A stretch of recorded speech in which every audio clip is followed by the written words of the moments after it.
Hey, what's up, everybody, and welcome back to another episode of Rappin With ReefBum. I'm your host, Keith Berkelhamer, and today I have the pleasure of welcoming Chad Clayton from Reef Nutrition to the show. Chad has actually been working as a professional in aquaculture for 22 plus years, and for the past 12 years, he has worked for ReefBum Mariculture. They produce, as you may know, instant algae, instant zooplankton, and reef nutrition products. His current duties include live feeds culture, tech support, social media, trade shows, consulting, and educational presentations. That's a lot, Chad. He lives in Santa Cruz, California with his wife and 2 kids, and he enjoys hiking, running, playing piano, and just about anything related to the aquatic world. Hey, Chad, man, welcome to the show. Really appreciate you being a guest.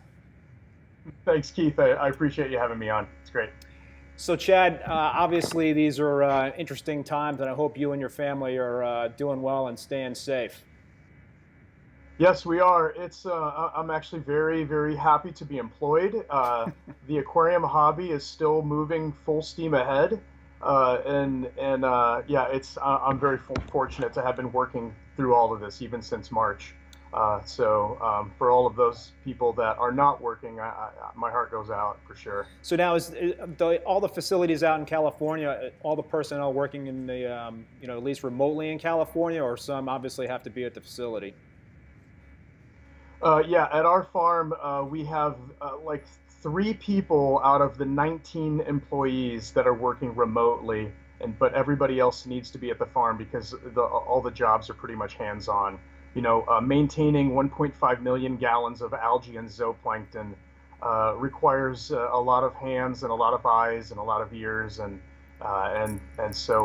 yeah, the algae doesn't take weekends. It doesn't care if there's a pandemic.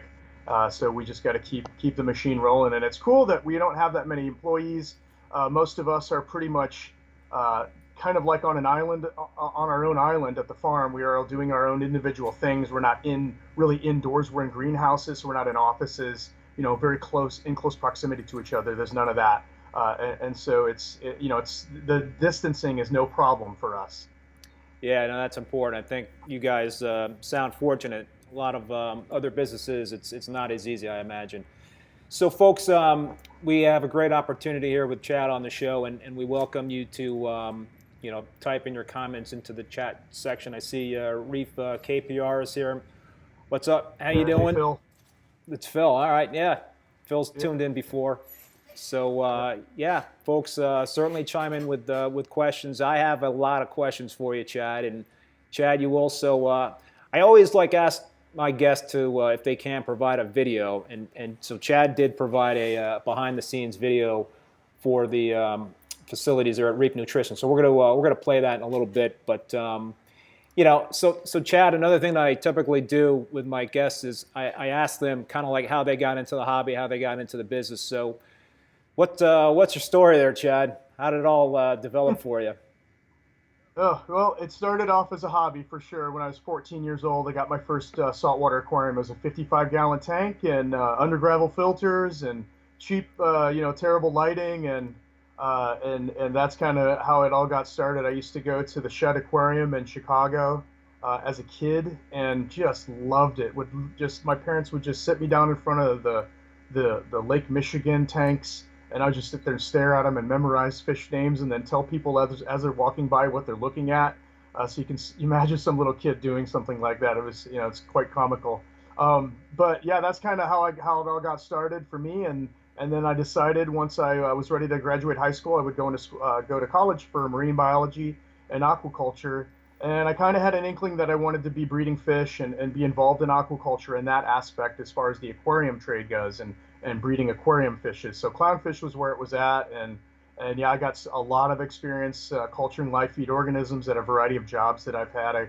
I used to work at ORA back from 2002 to 2006 and got a lot of firsts under my belt for myself, breeding clownfish and dottybacks and cardinals and seahorses. So that's kind of where I got a lot of my experience with all aspects of marine ornamental aquaculture, whether it was broodstock, larval rearing, diet preparation, grow out systems, medication, quarantining, and even protecting our broodstock from Hurricane Gene, which just slammed into Harbor Branch Oceanographic Institution down there in Fort Pierce, Florida. And we literally had to move all the broodstock into this hurricane bunker and feed them all night, keep the life support systems going, and we saved the company. I mean, it was unbelievable because the greenhouses got ripped to pieces and it was chaos. It was a big mess, but we saved the broodstock. So that was a really crazy thing to be involved with in aquaculture. And then I got a lot of experience with copepods at ORA and then out in Hawaii growing a species of amberjack. And so I came to Reed Mariculture 12 years ago to grow live feed organisms, basically. Tim and Lynn brought me on to grow copepods. They said, these animals are the future of aquaculture. They're the future of the hobby. We'll be able to keep, more delicate species alive with live zooplankton organisms. And it would also be a great, he's like, it'll be great to be a source of starter cultures for copepods. Instead of having to live on the coast somewhere and go and tow a net through the water to get your own plankton, people in Missouri can breed, dwarf angels and buy copepods from us or any of the other vendors out there. And if their cultures crash, we got them. We got the backup. So it's really cool to be a part of that. And then doing the trade shows and education presentation stuff and consulting folks. And it's really great to have the crossover of working in aquaculture with food fish companies, marine ornamental companies, people working with bivalves, oysters, clams, shrimp, and then be also involved with the hobby. And so there's a lot of overlap with, the algae and the zooplankton that people are using in aquaculture and the hobby. And it's really fun to kind of, talk about those things with hobbyists because, like us, people that have aquariums, they're really into this kind of thing. And so they love to hear how other people are doing it in other, areas of the world. So that's cool. Wow, that's pretty cool to kind of be at ORA at the beginning there. They when did they actually start operations? How many years were they operating before you joined ORA? Wow, ORA has been around since the 90s. I know that there was a clownfish facility in the Bahamas, and I can't remember what it was called, but they moved all the broodstock over to Harbor Branch and started ORA, and that was in the 90s. Yeah. So Chad, you kind of alluded to a couple of things in terms of what you're doing at Reef Nutrition, but can you kind of give the folks that are viewing a real good overview of what Reef Nutrition is all about, the types of products that you guys have?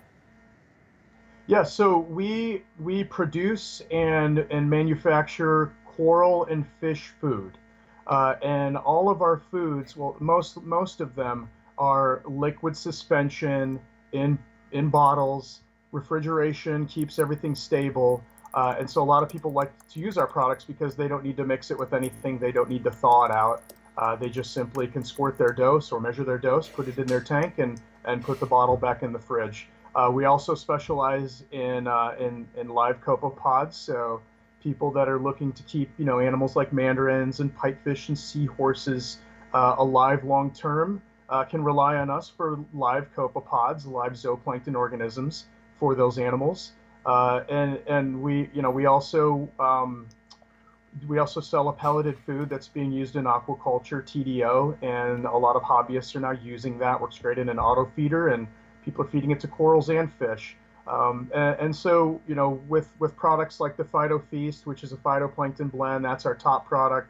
Tigger Pods is in our top 3, and so is Oyster Feast. Oyster Feast and Phyto Feast are primarily used by most hobbyists. That's the power combo that a lot of people like to use. And those products are also used by retailers and people that are, aquaculture and corals. And in fact, we just joined the AZA, the Association of Zoos and Aquariums, the Florida Reef Tract Restoration Program, and they're using our Oyster Feast to feed to corals that are spawning in captivity. Same with roe, our fish eggs. And so it's really cool. And we've got all the other products that are alternative to the frozen stuff, like frozen copepods, frozen brine shrimp, frozen mysis, which are the PE mysis, the Piscean energetics. And so a lot of people like those products because they don't need to thaw anything out. They don't even need to touch it. They just need to, pop the cap, squeeze the bottle, and feed their animals. And our products are highly concentrated. This is another thing we're known for is our Phyto Feast is the most concentrated phytoplankton product on the market. And same with our copepods. We are a commercial facility. We overproduce these items, and we're incredibly consistent. And we try to give people as much biomass, as many animals as possible for their money. because this hobby is not cheap, and feeding corals a high quality food, feeding fish something of high quality, means a lot to people. So we want them to, money well spent kind of thing, for our products. And of course we offer them in a variety of sizes, and we're mostly found in retail stores. We've been supporting the local fish stores since the beginning, since 2005 when our line came out, because we believe that is the lifeline of this hobby. When I was a kid, I used to go to retail stores, and it was like going to the public aquarium. It was amazing. So yeah, it's food for fish and corals, and of high quality, and that's what we bring to the plate. And we've been doing this since 2005, and we've come out with a few products here and there since then, and we're pretty happy with the line. It's got a good range of versatility, particle size, nutritional profiles, and different types of animals, and phytoplankton and cells and things like that. So yeah. So I think this is a good point to show that video that you shot for us, Chad. So let me play that video, and there will be a little bit of a lag, but yeah, if you can kind of like narrate over that. Let's roll that. Here we go. So we got the first clip that's kind of showing the product in the bins. Okay. Should come up on the air. There we go.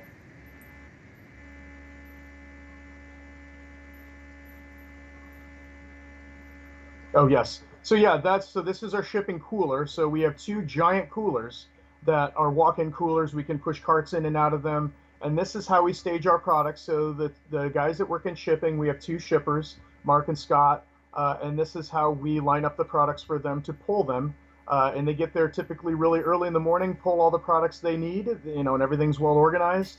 And we take orders, we fill styrofoam boxes, pack the ice, and tape them up and ship them out FedEx. There's a Reef Hobbyist magazine. We've been supporting that magazine since it started. We actually give free Reef Hobbyist magazines to all of our stores, and customers get one as well. And then you can see here, this is the TDO, the dry feed. That's a weaning diet and a grow out feed, and just a general all-purpose food for corals and fish. So yeah, this is kind of just where we stage things, and this is the final product before it's put in a box and handed off to the shipper. And so now this video here, this is our Tigriopus californicus. These are the tiger pods, and this is a video of one of the ponds that we grow them in. And we typically let the tanks run for up to 70 to 90 days, and we do 100% harvest. So it's all batch culture. And then from there we size separate and do our calculations and put them in the bottles and put them in the fridge, and then sell them to hobbyists and stores. And then in this video you can see some live isochrysis algae bubbling, and in these carboys is a species of copepod called Parvocalanus crassirostris, and this copepod was critical in the success of the yellow tang project out in Hawaii and the blue tangs in University of Florida. So this copepod is a very small nauplii, which made it very valuable. And then in this video, you can see algae bubbling, and this is our little algae lab. This is a very biosecure area in our facility. We keep it under positive pressure, don't allow anybody in there, because these are all of our starter cultures. So, the 1.5 million gallons of phytoplankton, those cultures that we have growing, they start from these small cultures here. And then we inoculate our large commercial scale cultures with these, and just providing with light and nutrient and aeration and a little bit of CO2. And then this is the tiger pods. This is one of the products that we're very famous for, the live Tigriopus californicus that are native to the west coast of North America, and we have them fully domesticated. We've been growing them for about 13 years in our greenhouses. And then this video here is the compact culture system, where we grow our S-type rotifers, the Brachionis rotundiformis, and these rotifers are used they're very specialized for certain food fish and research companies that are working with small larval fish. And in this video here we have the Apocyclops panamensis. This is another copepod that I work with. We call them apex pods for the hobby. These animals are being used in marine ornamental aquaculture as a first live feed organism for larval fish, and also in conjunction with other live feed organisms like rotifers. And so we basically culture these without feeding them live algae. It's nice. We have a little refrigerator. We dose out our Rotogrow Plus to them every hour on the hour, 24 hours a day, and everything is automated. You can see tubes and heaters and bubbling and all that stuff. So we try to automate things so that we're not spending all day long in these areas, so that I can do things like this. Yeah, it's all about the automation with reed mariculture, and unfortunately, I can't show you the large scale algae production because there's a lot of proprietary stuff there, and we're one of only like 3 or 4 companies in the world that are growing marine microalgae on a large scale for aquaculture. So we keep all that stuff hidden. I jokingly call it Algae 51 because we don't even let people know the location of our facility. So yeah, that was kind of cool little walkthrough, a little sneak peek behind the scenes at Reed Mariculture. It's not common for that kind of thing to happen. So the people that are tuning in now, that's a nice little treat for you guys. So has COVID impacted you guys at all in terms of production? So basically, the aquaculture side of our company is still doing great. We're thriving. There's the big fish farms and oyster hatcheries all over the world are still doing their thing because these guys are just farmers, and there's maybe a few people working on the farm, and they're already distancing themselves anyway, growing fish. It's not like they're working in an office or in a classroom or something. And so all those companies still continue to thrive. Even though they're international, and the hobby is still hanging in there. People are still feeding their corals, feeding their fish. They're not just shutting everything down and letting everything die. A lot of people are stuck at home, and so they're actually paying more attention to their aquariums, and I'm sure the glass looks a little bit cleaner. Yeah, a lot of people say that. Yeah, but other than that, we've had to be flexible with certain employees that have young kids like myself. I've got a 7-year-old boy and a 4-year-old girl, and we're having to homeschool my son this year, and my daughter isn't in daycare, so the Reeds are very flexible with me. I get to be home a couple days a week and do things like this, and work remotely. And we've got some other employees with young children that are with teens and 12-year-olds that are actually coming in and helping us out, helping us label bottle caps and label packages, and so we're it's a big family. We all just kind of jump in and make it work and do whatever we have to do, and that's what I love about Reed Mariculture. This is the longest I've ever been with a company, 12 years, and they definitely treat all of us very well, and there's a lot of employee longevity. We've still got a couple of guys with us that have been there since the beginning, since 1997. So. Wow, that's pretty cool. That's always great to see. I mean, that's a sign of a really good, solid company when you kind of have that kind of longevity. So that's awesome. So we got some more folks joining the live stream here. We got Atomic Aquaculture Ben. I don't know if you know Ben there or not. We've got Battle OCR, and that person is asking, any big fish eat pods? I never see like my tangs or anything go after them. The bigger fish tend to eat the larger copepods, just like the dead ones. Like our arctopods are 3,000 micron. They're twice the size of a tiger pod. And so typically people feed the arctopods to their larger fish. I know there are some wrasses that will peck at live copepods, some of the bigger wrasses. Hey, doggy. It's my golden retriever puppy who's been bumping up against my leg. Huge paws. Wow. Sorry about that. His name is Wilson, and he's getting a little hyperactive here, so don't mind him. Go ahead, Chad. I'm sorry. So yeah, the arctopods would be appropriate for big fish, and those aren't alive. So you're looking at 6-month shelf life on those for our arctopods, and that's what I recommend if you want to get some pods into your big fish. So let's talk about your coral feeds, and you mentioned that Oyster Feast and Phyto Feast, right, are probably your 2 main popular products. What can they do for coral growth and coloration if used correctly? And obviously, you have to just you can't just lean on coral foods to maximize and enhance colors and get the good growth. But what's the key in terms of what do those coral foods provide the corals in terms of nutrition? Yeah, I mean it's so Oyster Feast is oyster eggs, and oyster eggs are very high in fats and proteins. There's certainly amino acids in there and vitamins and minerals. And so with the amino acids and the lipids that are kind of in the liquid matrix around the eggs, those things we know are very stimulating to corals. And people do see a strong feeding response with our oyster feast. We hear it time and time again that corals send out feeder tentacles, the polyp extension is noticeable, and the growth is noticeable. These are people, like us that pay very close attention to their animals, and everybody always loves to watch their animals eat. And also with the oyster feast, with all of these nutritional components, people that are breeding corals in captivity, they always say you got to feed your corals. You got to feed them something that's of good quality. With the help of Oyster Feast and some of these captive coral breeding programs, they're getting great growth out of their corals, and they're getting the spawn. These corals are gaining enough energy from this food to reproduce themselves, and that is fantastic stuff. And of course, there are other coral foods out there that these companies are using in conjunction with ours. So there's plenty of variety in our Oyster Feast, but there's also some other components that people are looking for to get into their corals, and phytoplankton is another one of those that are very widely used with non-photosynthetic corals and non-photosynthetic bivalves. And these animals, they need to eat. We know that they need to eat, because if you don't feed an NPS coral, it dies. I mean, it just dies.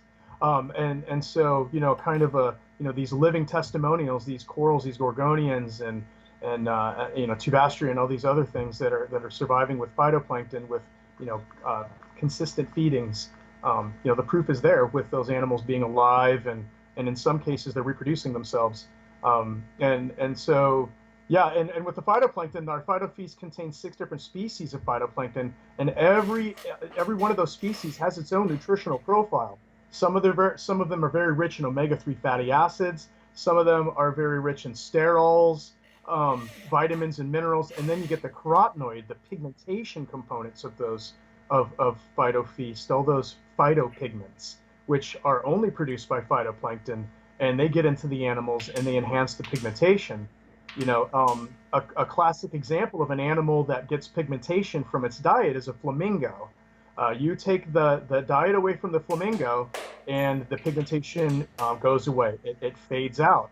And the same can be said for a lot of corals and even fish. So yeah, it's all of that variety, that huge variety with the different cells of phytoplankton and the oyster eggs and the ovarian tissue, that really equates to a good feeding response, and those corals put on mass. They consume those products, and they excrete their waste, but they assimilate whatever they need.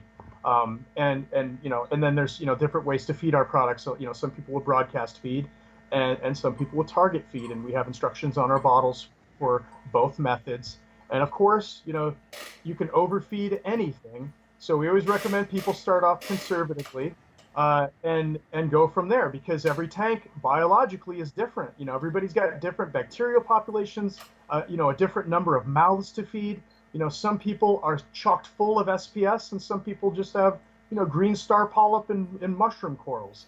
And so we don't really like to say that one dose fits all. We just try to be real with people and say, look, be conservative, watch your tank, and don't abandon your husbandry techniques, and make sure you've got the proper filtration. Do your homework on all of that mechanical stuff and chemical filtration before you start increasing your feed amounts.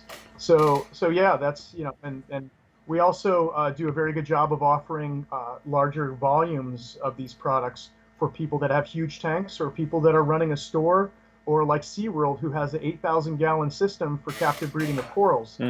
So we offer different volumes for people to do those things. Like, for instance, we have a cubitainer, which is a 10-liter container with a dispensing valve, and that's not even on our website, but that's something we offer to people, and there's some savings involved when they buy a 10-liter container of our feed.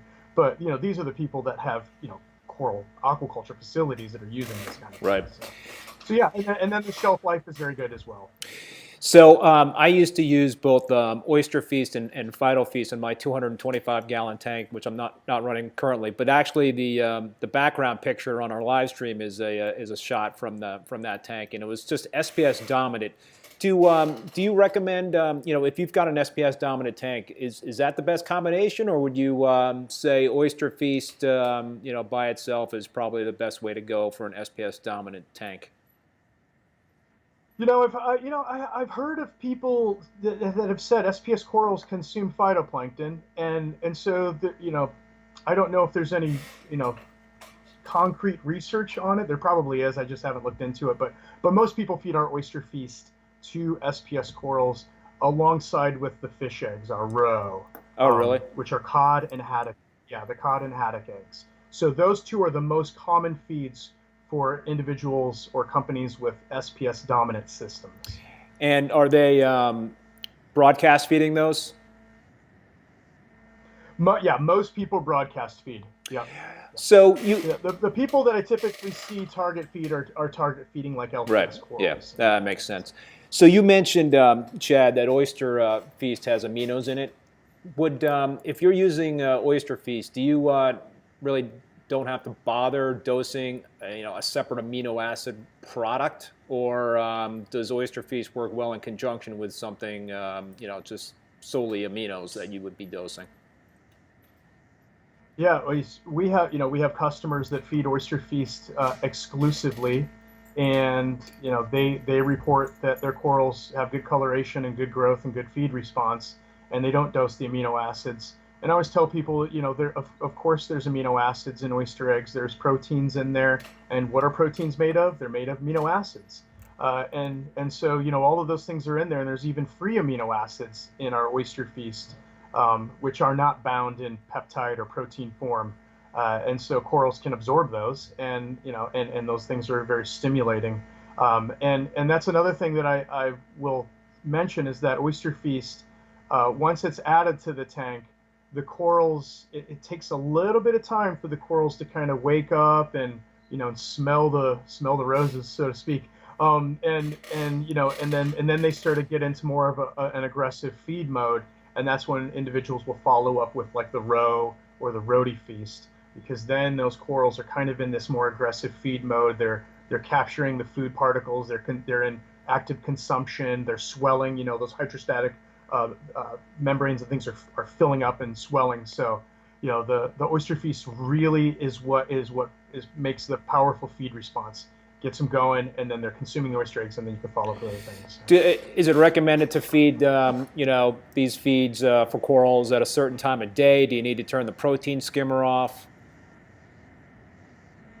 Yeah, so a lot of people will do that. They'll put their skimmer on like a feed mode, so they'll turn it off for about 30 minutes if they're going to do a broadcast feeding scenario, and then let the corals just soak in the food for 30 minutes, even up to an hour, and then that skimmer fires back up and starts to actively strip out the organics from the Oyster Feast. It doesn't just instantly strip them out. That the oyster eggs and small particles get recirculated through the system.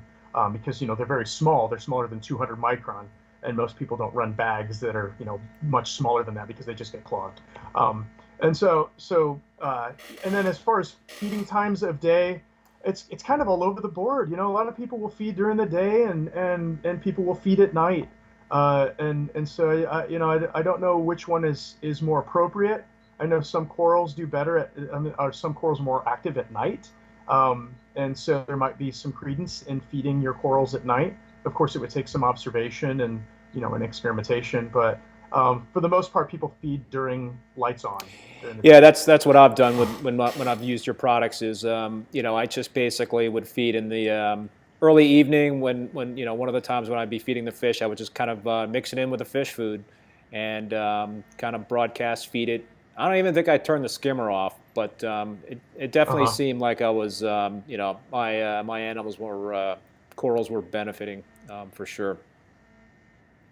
What? Yep, absolutely. Chad, what's different about Reef Nutrition versus other coral feed companies out there and other fish, companies that offer nutritional products for fish and corals? How do you guys What's unique about you guys, and how do you kind of differentiate yourself versus the competition?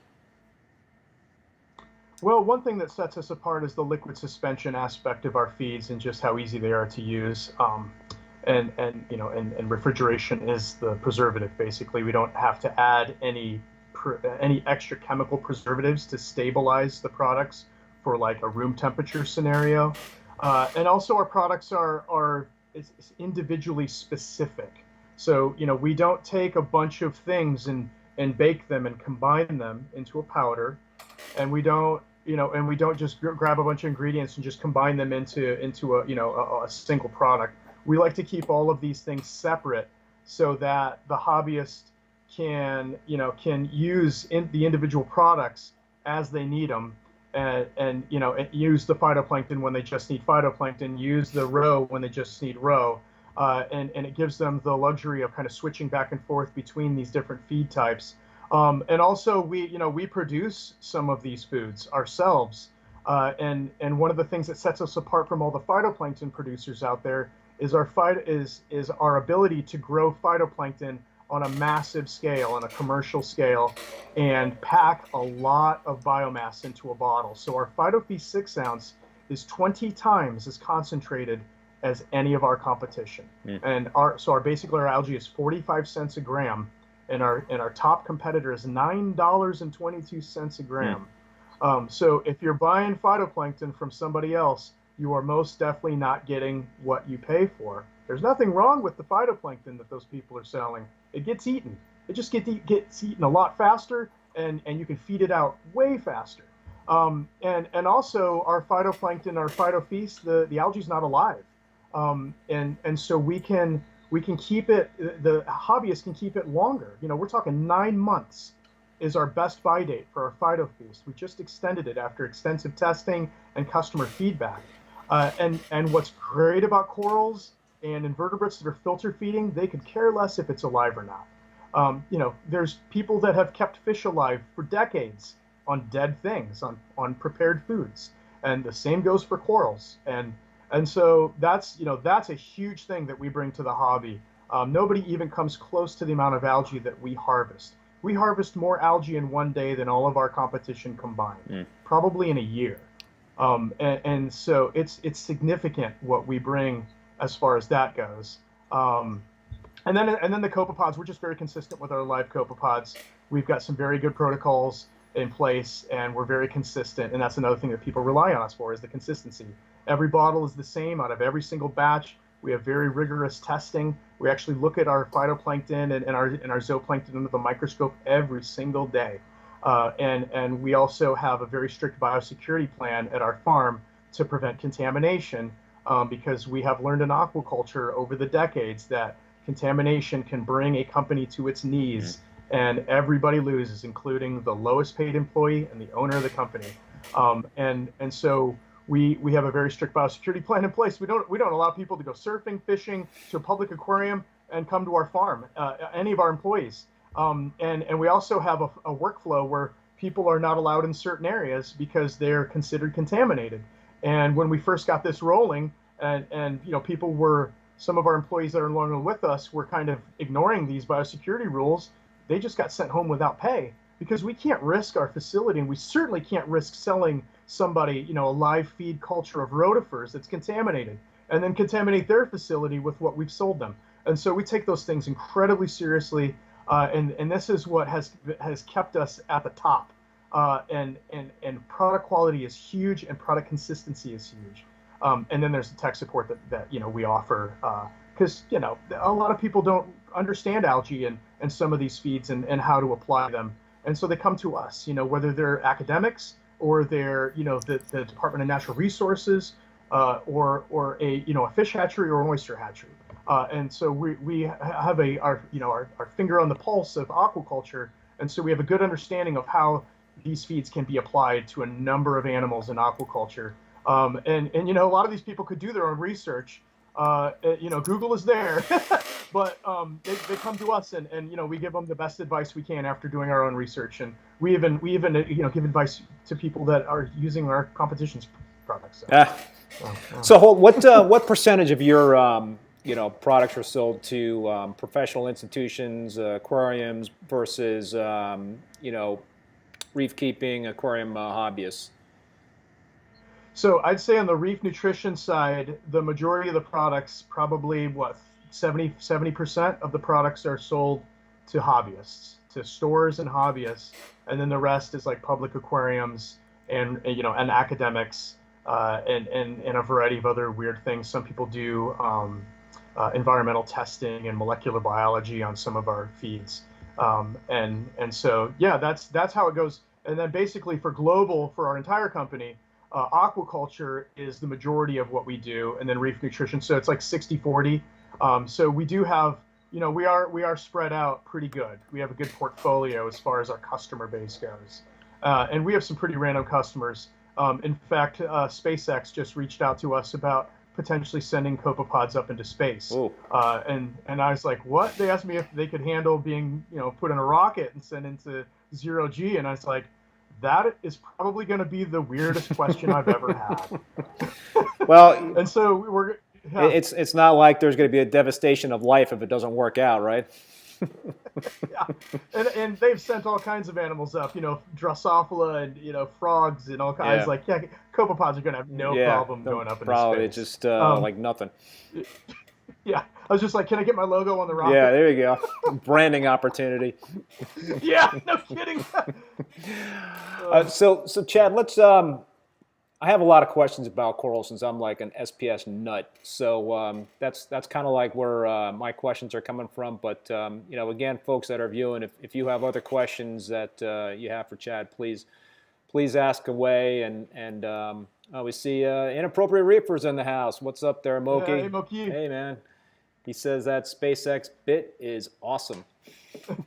Yeah, it's pretty cool, man. I like Moki. I like his accent. Oh, he's great. He's great. So Chad, in terms of like keeping SPS corals, there are sweet spots in terms of parameters that we like to hone in on. A lot of reef keepers have certain ranges of like alkalinity. I usually like to keep my alkalinity at 8 to 9 DKH. I like to have some nitrates and phosphates, and magnesium at a certain level, and what have you. Are there any recommended parameters that you guys would say to a hobbyist to really optimize the impact of your feeds on the corals?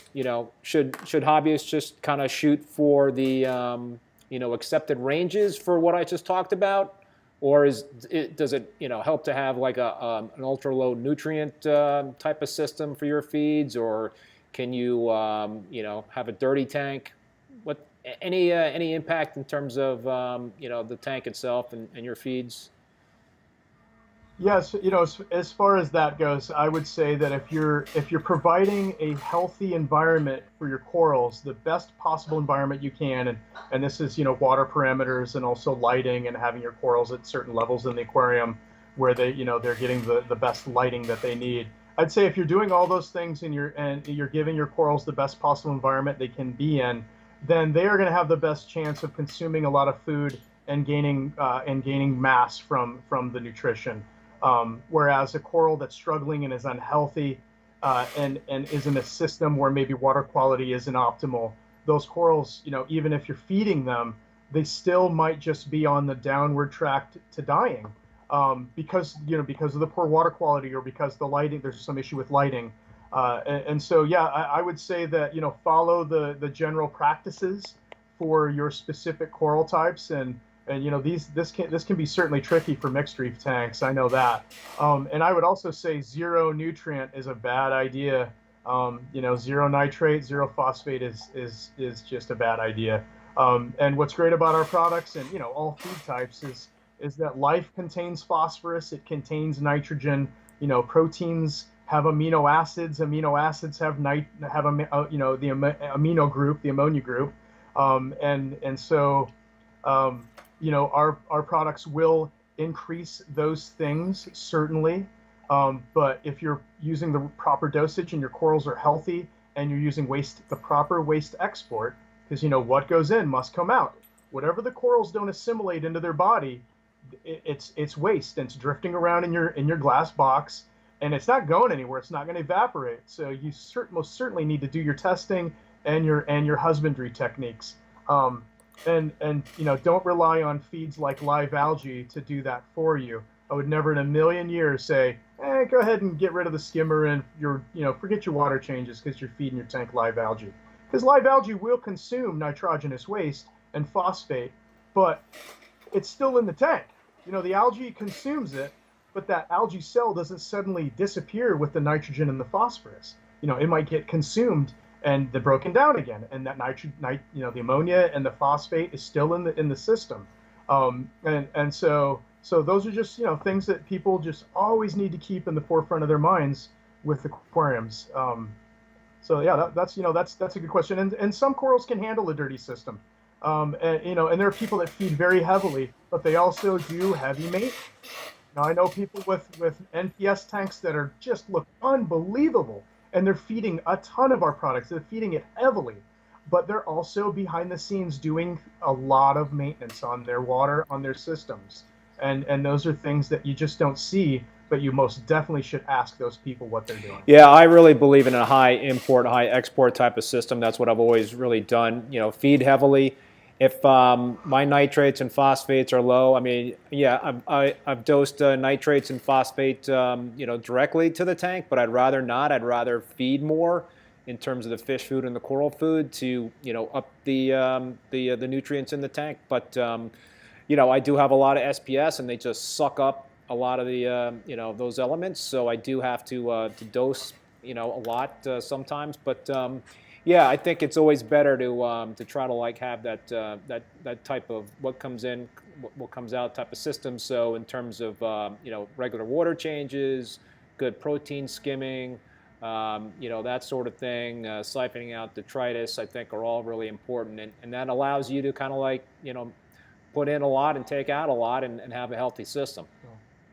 Yeah, and one thing I must add is that in aquaculture with live feed organisms, we found that it is best to feed them small amounts multiple times a day.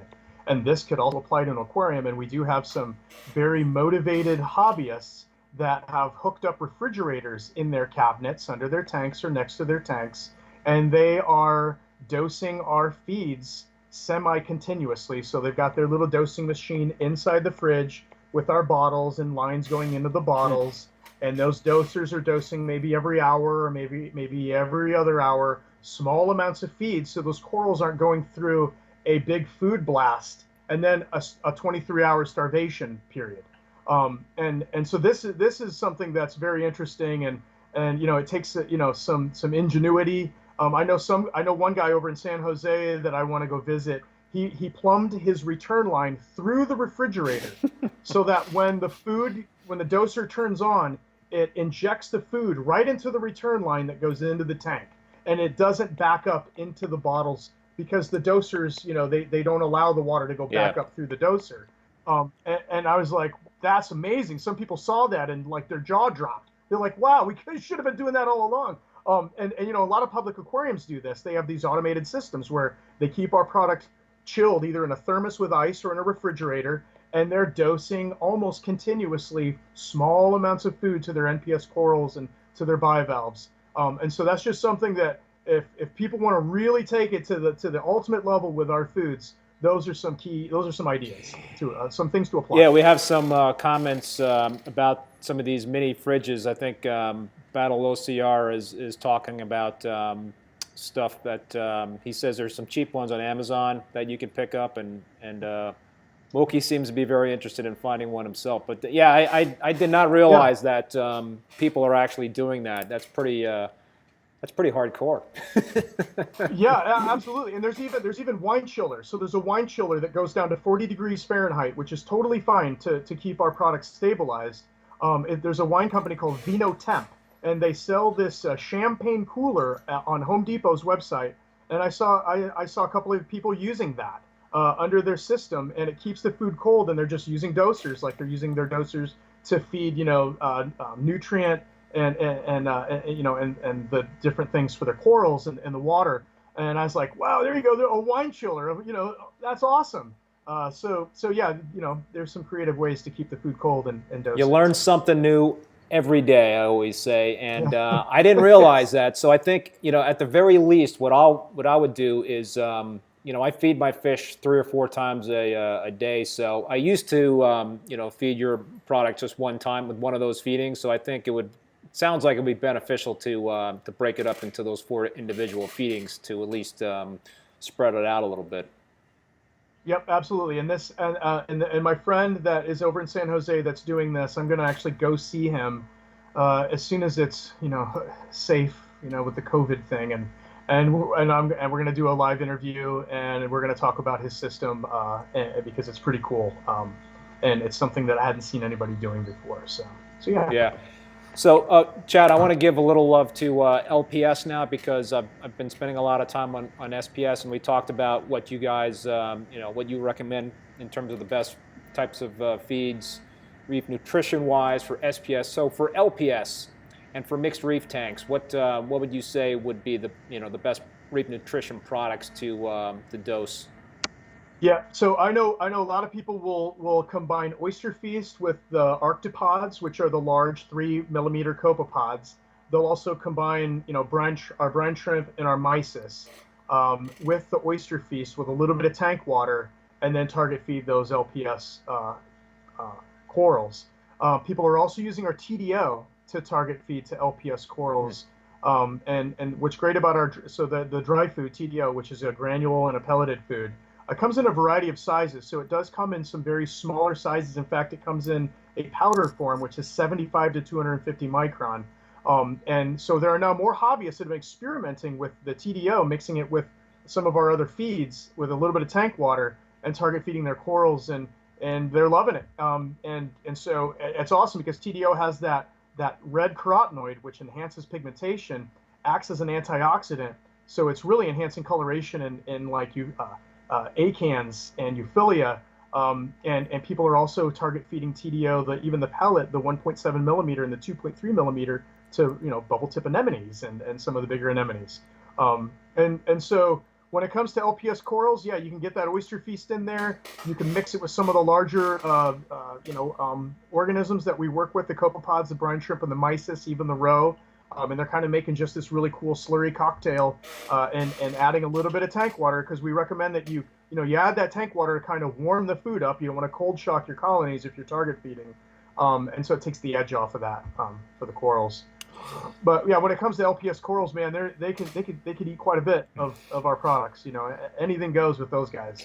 I mean, I have a lot of like alveopore and gonopore in my tanks. And I have, some hammer coral, and I got a torch in there. But I've never really target fed, those corals. I've got a couple of, what do I have? I'm not an LPS guy, so I'm not remembering all these names. But what's the importance in terms of target feeding versus broadcast feeding for LPS corals? I mean, is it really necessary? Do you guys recommend doing that, or? I don't know if it's necessary, but they certainly get more nutrition at one time versus having to scavenge it out of an aquarium that's kind of swirling and water's moving quickly. It's just certainly a more concentrated dose, and they can absorb more of the food at one time. But yeah, most people broadcast feed, and when it comes to our ultimate coral and invertebrate food, Oyster Feast is where it's at. If anyone's listening right now that are looking for our top coral invertebrate filter feed product, Oyster Feast is it. That's the one you should certainly focus on, and then you can mix it in with some of our other products like the fish eggs, the roe, the Roti Feast, the beta brine shrimp, copepods, those things. I got to get one of my LFSs to stock that stuff because the Oyster Feast is awesome. But I live in Vermont, so I don't have a lot of places around to shop in terms of that sort of thing. But yeah. Where do you need to go? Do you need to go to like the capital, Mount Pillier? Burlington. Burlington, okay. Waterbury. I think there is one LFS that does carry your products. I called them and they said they would call you guys up and order some. So I got to follow through up on that call to make sure they do that. But yeah. So Chad, you mentioned the TDO Crumble Boost, Can you talk about that in terms of the for feeding fish and what are the different options there? Yes. So yeah, one of the things that people love about TDO is the versatility because of the size of the different sizes that it comes in. The most popular sizes are like extra small, small, and medium. Extra small is great for very small fish, like very small gobies and blennies, and some of the smallmouth fish like wrasses and some of the smaller anthias species. It's just, this TDO is such a high quality dry food. It is being used in aquaculture by companies like Biota. They're using it to wean yellow tangs off of live feeds, mandarin dragonets off of live feeds, clown triggers. A lot of the species that they're working with, they use TDO. And a lot of the clownfish breeders in the U.S. use TDO, not just because it is a nutrient-dense pellet that is really fully assimilated into the animals. Very little waste is produced when these animals consume this. But it also, we took this food and top dressed it with a freshwater species of algae that is rich in this red carotenoid, which enhances the pigmentation in these clownfish, the true perks and the ocellaris. Because if you don't include these things into their diet, they do not look wild type. Now, you take an ocellaris that is raised without certain carotenoids in its diet, and it'll be yellow or brown. And you look at its wild type counterpart in the ocean, and those fish are very rich orange, almost red, and they're just beautiful. So clownfish breeders love this food, not just because it comes in a variety of sizes, and they can start weaning these fish at a very young age. In fact, they're starting to introduce this food at day 3, before these fish even go through metamorphosis. And they've eliminated hatching brine shrimp because this weaning diet is so useful and it's so good for the fish that they can skip using Artemia and brine shrimp altogether. And once their fish are onto this dry diet, they grow very fast and it's much easier to take care of them. So with all this being said and all these things being done in aquaculture, it's going to be absolutely beneficial for your fish and your corals. And you can buy, the TDO value pack, which is 3 different sizes. So if you have very small fish and huge fish, or, big, trigger fish, you can buy a variety of sizes, and you can also combine them in an auto feeder. Your fish, you can feed your fish as often as you like in an auto feeder. TDO is packaged in Mylar bags, which prevents gas exchange, gas invasion into the food. We also put moisture absorbers and oxygen absorbers in each package to prevent oxidation of lipids and to prevent rancidity, anything going wrong. We really go to great lengths to protect the quality of the food. And so this is not like a jar of food. It's a Mylar package with a little spout with a little bitty pour cap. That way, not a lot of oxygen and air gets into the food. And we also recommend people keep it refrigerated, but some people don't, and they don't really report anything negative. We have a best by date of a year, but people typically go beyond that without any negative issues. And also the variety of animals that it's being fed to. I know people that are feeding it to mandarins. They're feeding it to garden eels. I know folks that are feeding it to axolotls, African frogs, freshwater fish. There are some betta fighting fish people that swear by it. People working with neocardinid and cardinia shrimp are feeding it to those animals as well. I know a woman in Colorado that breeds Clocostomus, and she's like, it's Viagra for Clocostomus. And so it's, all of these, I heard somebody say swimming testimonials. All these things are just make this food amazing and versatile. And now we've got people using the very smaller size, the powder size, to feed to SPS and LPS corals. And so it's just got a huge variety of size, versatility, and the nutrition. And it's very rich nutritionally. And in fact, Bulk Reef Supply named it Best in Show last year. Comparing it to all the other big name brands out there. And TDO did very well, performed very well among their customer base. We're thrilled to hear that because they'd only been carrying it for like 11 months. Wow. And so they continue to place huge orders and keep it rocking and rolling.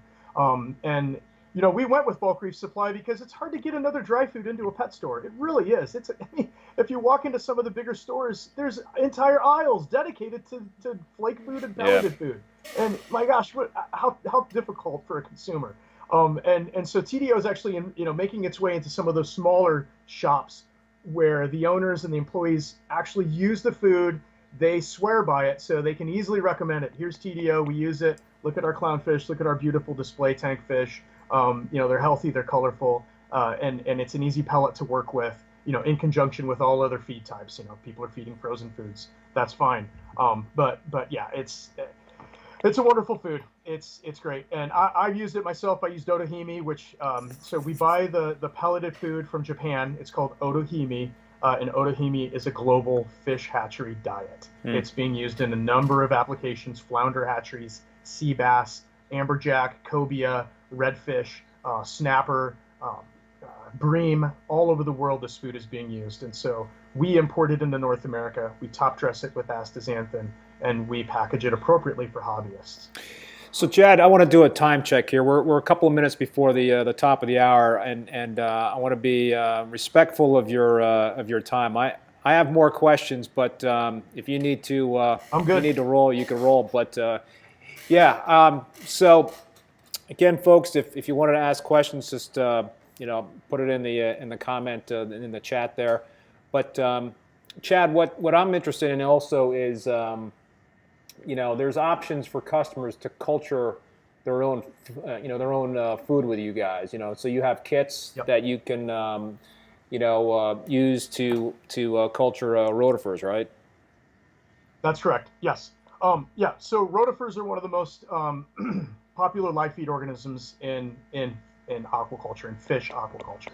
So, for instance, the clownfish breeders are the most of the clownfish breeders are using rotifers as a first live feed organism for their larval fish. And so we over the years have designed these systems for people to culture rotifers, designed the feeds for the rotifers, provided equipment like sieves and dosing, graduated dosing pipettes, and also tech support and our rotifer support pages. And in fact, this year we're finally releasing a new filter. It's a hang on the back filter that hangs on a bucket, and we're calling it the Roti Clean filter. And my good friend Ben here is on with us right now with Atomic Aquaculture. He's the whiz kid behind this filter.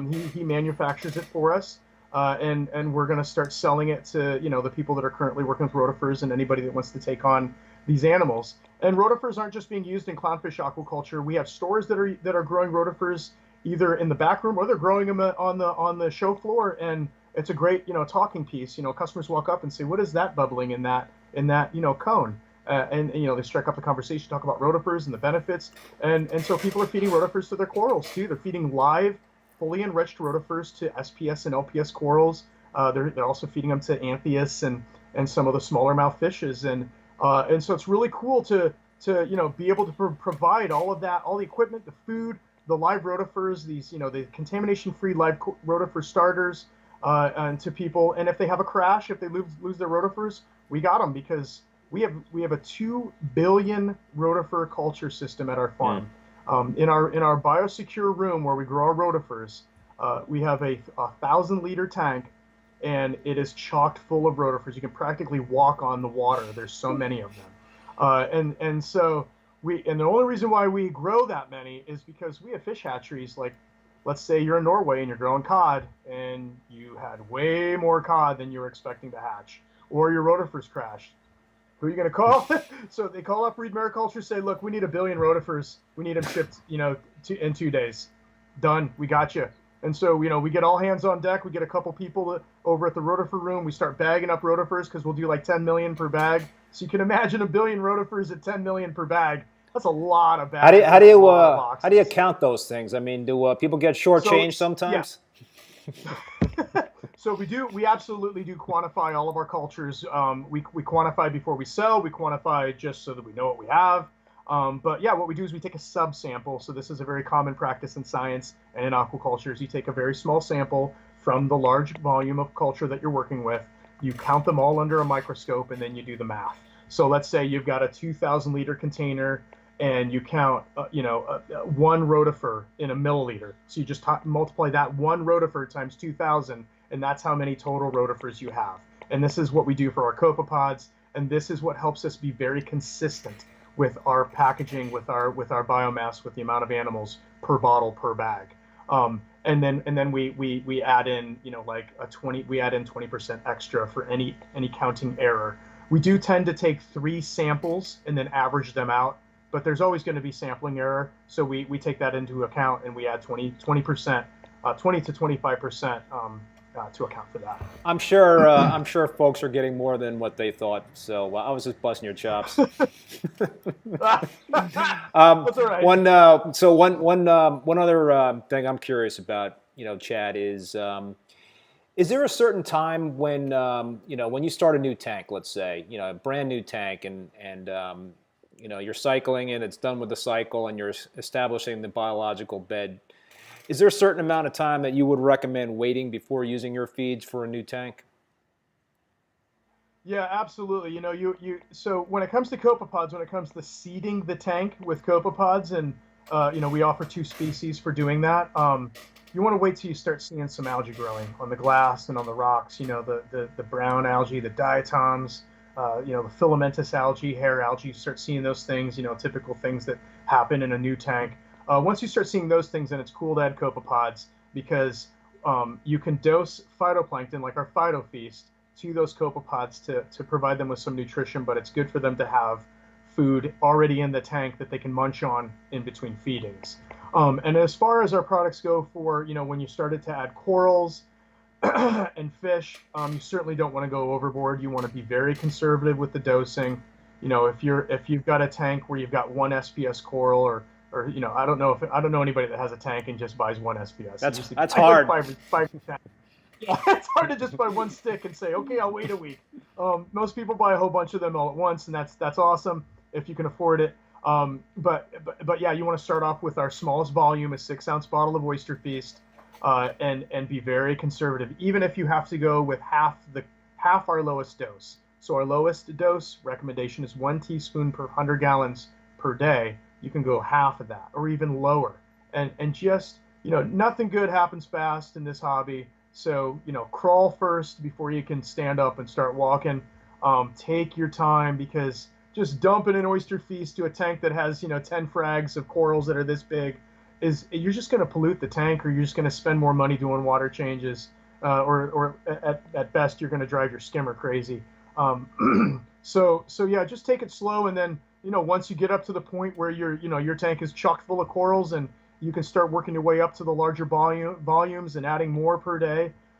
Yeah, that's that's certainly what I would recommend. As far as TDO goes, when you start adding fish, it's fine to buy a 3-ounce bag, and just feed them as much as they can eat within a couple of minutes. That's kind of the rule of thumb in this industry, and I know people that will feed their pelleted foods to their animals a couple times a day.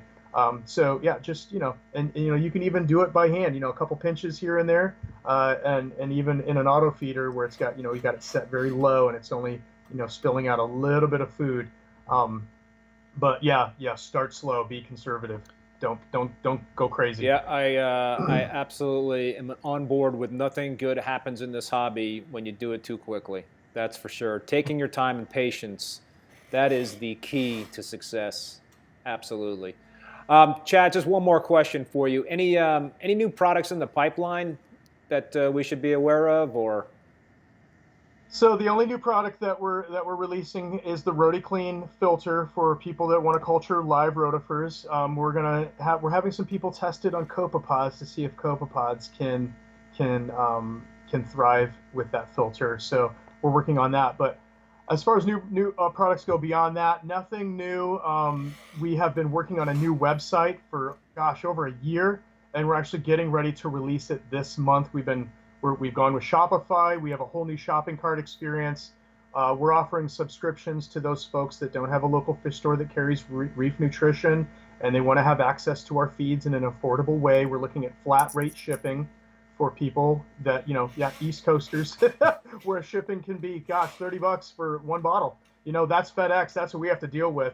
We don't charge extra for shipping. shipping's a nightmare for us. Yeah. People, hobbyists complain about it, but for us, it is like the bane of my existence. And so we're looking for we were getting very close to finding ways to make it flat rate for everybody. Shipping will never be free. It'll never be free from us because that's insane. Yeah. But yeah, the new website, we're doing a feature called Shop by Animal. So we've basically taken our feed chart and turned it into individual pages. So if you want to, you want to know, let's say you want to know what would my clownfish eat, you go to the clownfish tab and it populates a list of products for clownfish, gives a little bit of information, a little bit of geographical stuff about clownfish and pictures and images, and then we're doing shop by tank type as well. So we've gone and looked at the most popular tank types: SPS dominant, mixed reef, non-photosynthetic, fowler tank, fish only, and we've designated products for those tanks specifically to help give people more resolution, more information about which products are most appropriate for their animals. We're also doing kits, the Clownfish Breeder Kit, Seahorse Kit, our Ultimate Coral Combo, which will be our Ultimate Coral and Filter Feeder Combo, which will be Oyster Feast and Phyto Feast, and then more videos on these individual products. I'm going to do like little 1-minute segments on each product to talk about the positive attributes and how to use it and what to look for. And of course, our tech support is always going to be there for people to send us emails or give us a call, whether it's through social media or through email. So this website has been just like driving us wild for over a year, and it's finally coming together. It's finally going to be finished, and we've got some people that are going to test it and try to break it, in the next couple of weeks. And so we're very excited about that because we're going to be able to inform people much better. And our business to business site is going to be much more informative. Our graphics are all updated. We went and bought a photo studio to take pictures of all of our products, all of our bottles. We're doing new microscopic images of everything, and so it's just going to be visually accommodating for people that love that kind of thing. And it's just going to be a better overall experience. And we finally, come into the new age. We're not back in the '90s with this website. So Chad, when's the new website going to launch, and when do you think the flat rate shipping will happen? Next month. Awesome. September. That's a beautiful thing. And one thing I must say is if you have a local fish store that carries Reef Nutrition, just buy it from them, because you don't have to pay for shipping through your local fish store. And we love you to support your local fish store. Important. And in fact, the majority of our customers do prefer to buy from their local fish store, even though they can buy direct from us. We sell direct. We've always sold direct. And the reason is because not everybody has a fish store that carries our products. And there are actually people there are aquarium hobbyists that don't have a store at all. They've learned everything from online, from videos, from going to trade shows. They don't even have a store near them because they can buy everything online. This is just the world we live in right now. Yeah. And so those people absolutely need access to our products. And there's people that don't want to fight the traffic to go downtown and visit their local fish store. And certainly right now with the pandemic, it's just, there's a lot of problems with travel and people going places and wearing masks. And so we did some free shipping promos the past 3 months for people to give them more access to our products. And what didn't surprise us was most of the people that took advantage of our free shipping promo were East Coasters because the shipping is just terrible for them. And so a lot of people were able to get our products in hand due to that. But yeah, please support your local fish store. They are truly needed. They're huge for this industry. So yeah. Greg Carroll has been watching there. What's up, Greg? Man, thanks for tuning in again. Greg, howdy. So actually, I think we're going to wrap it. Chad, do you have any final thoughts? Nothing else. Well, yes, I do. I have one final thought. Is the trade shows? We're very sad that there aren't any trade shows this year, and I know that Reefapalooza in New York still might happen in December, and same with Reef Smart in North Carolina. But we doubt that those shows will go on. I really miss touching base with the customers at these shows, visiting stores, and so 2021, if the pandemic is under control and we can move freely and not be stressed and fearful. We would love to see you at these trade shows. Please support these events. It's a great place to meet manufacturers and vendors, and you could even score a nice coral or fish. And also some of these places are really cool destinations like Orlando and Macna's and pretty cool places throughout the country. And I feel so sorry for Phoenix that Macna didn't come together for them. I was really looking forward to that. And so I feel for those people. But yeah, next year, please come to a trade show if they're actually going to happen, and come see us at our booth. We've always sponsored the trade shows. We support the scene wholeheartedly. So yeah, we would love to see you there. Yeah, well, hopefully I'll see you at one of those shows. You know, I'm keeping hope that the Reefapalooza in New York will happen, but I don't think it's looking that great right now for December, to be honest with you. But yeah, hopefully next year, and hopefully you know, Magna and Atlanta next year will be maybe that'll kind of be the start, the restart maybe. Who knows? Anyway, that Yes. Yeah.